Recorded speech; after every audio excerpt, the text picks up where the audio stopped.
अगर प्रशांत किशोर के बयान को डिकोड करें प्रवीण जी, और जिस तरीके से प्रशांत किशोर का बयान आया था लोकसभा चुनाव से पहले, और वो उन्होंने जो भविष्यवाणी की थी इलेक्शंस को लेकर, लोकसभा को लेकर, वो उतनी सटीक बैठी नहीं। मगर बिहार के परिप्रेक्ष्य में जब प्रशांत किशोर कोई बयान दे रहे हैं, जब नीतीश कुमार को लेकर ये बयान दे रहे हैं, और खासतौर उनकी क्रेडिबिलिटी पर भी सवाल खड़ी कर बीजेपी की मजबूरी बता रहे हैं, मगर कह रहे हैं कि बिहार में अगर नीतीश कुमार के भरोसे रहेंगे तो रास्ता आसान भी नहीं। तो इस बयान को ऐसे डिकोड कितना सीरियसली लेना चाहिए?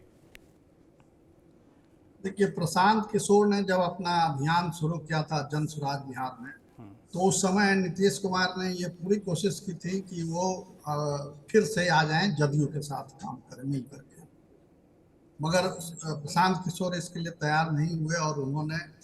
उस समय उनका बयान आया था कि नीतीश कुमार हमारे लिए पिता तुल्य हैं और हमेशा उनका आशीर्वाद हम चाहेंगे, मगर बिहार में एक नई शुरुआत हम करना चाहते हैं। तो ये कह के उन्होंने नीतीश कुमार से अलग रास्ता अपना बना लिया और एक अभियान अपना चलाया, और वो लगातार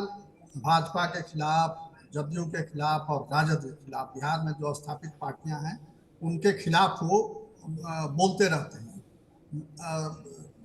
प्रशांत किशोर ये जरूर है कि उन्होंने बिहार में एक अपना एक मजबूत संगठन खड़ा कर लिया है पंचायत स्तर तक, और वो पहले नेता हैं संभवतः बिहार में जिन्होंने इतना सघन दौरा किया है पूरे प्रदेश का। पदयात्रा, पहले गांव गांव पंचायत पंचायत घूमे, अब तो कुछ गाड़ियों से भी घूम रहे हैं, मगर वो इतना किसी पार्टी के नेता ने इतनी सघन यात्रा बिहार की नहीं की जितना वो किया। और वो जो बातें जिस अंदाज में कहते हैं वो लोगों को अपील भी करती है, तो उनका एक असर है। मगर वो कितनी ताकत इससे अर्जित कर पाए हैं, इसकी परीक्षा होनी अभी बाकी है, और वो परीक्षा होगी विधानसभा चुनाव में।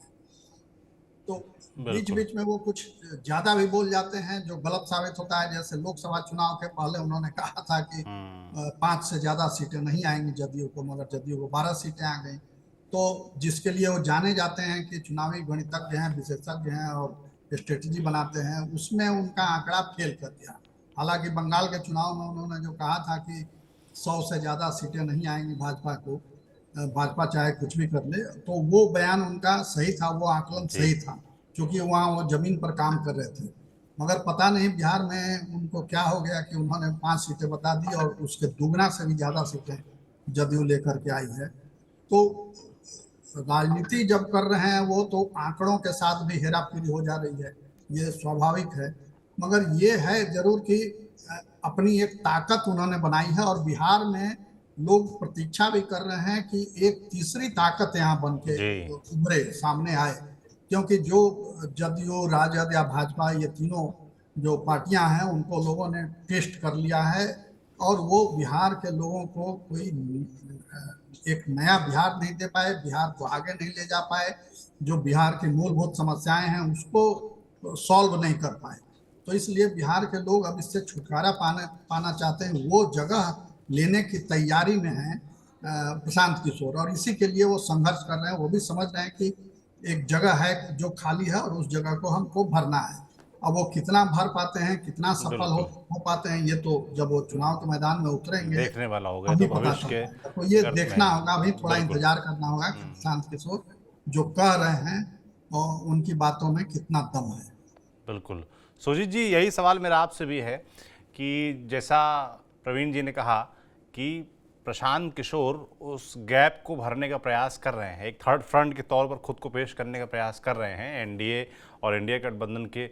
उसके अलावा अपने आप को पेश करने की कोशिश कर रहे हैं कि मुझे ऑप्शन के तौर पर ले, और वो लंबे समय से गांव-गांव पूरा बिहार चक्कर लगा रहे हैं। तो एक तो जो उनका ये बयान है नीतीश कुमार को लेकर, वो कितना सही दिखता है आपको? दूसरा, वो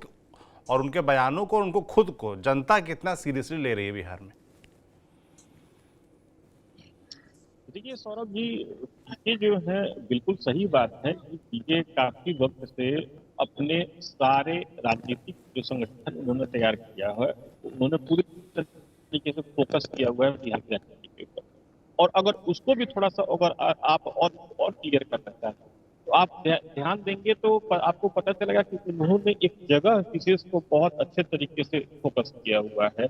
जैसे अगर आप मिथिला ले लें या भोजपुरी क्षेत्र ले लें, तो उसको उन्होंने बहुत अच्छे तरीके से फोकस किया हुआ है। वहां वो पदयात्रा से लेकर जो भी नुक्कड़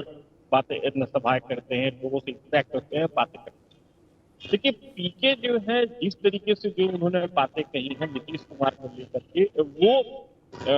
एक तरह से अगर वर्तमान में जिस तरीके से लोकसभा चुनाव के बाद जो सीटों का जो आंकड़ा सामने आया है उस परिप्रेक्ष्य में ये सही दिखता है।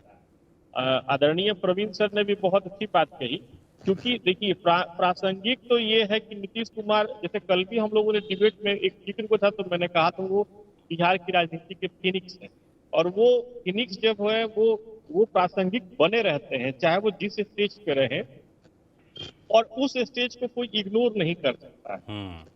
पीके भी उसी चीज को नोटिस कर रहे हैं, पीके भी उसी बात को बताने की कोशिश कर रहे हैं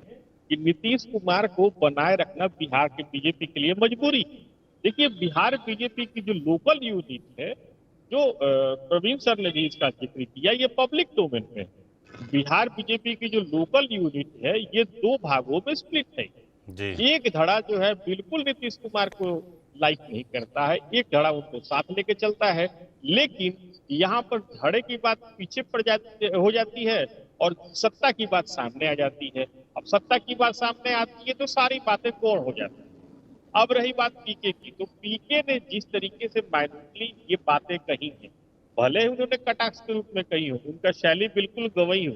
लेकिन वो एक हद तक सही है, क्योंकि ये सब जानते हैं अगर बीजेपी नीतीश कुमार को लेकर के बिहार में अगर कोई एक्सपेरिमेंट करेगी तो इसका सीधा असर दिल्ली में देखने को मिल सकता है, इसमें कहीं कोई शक नहीं।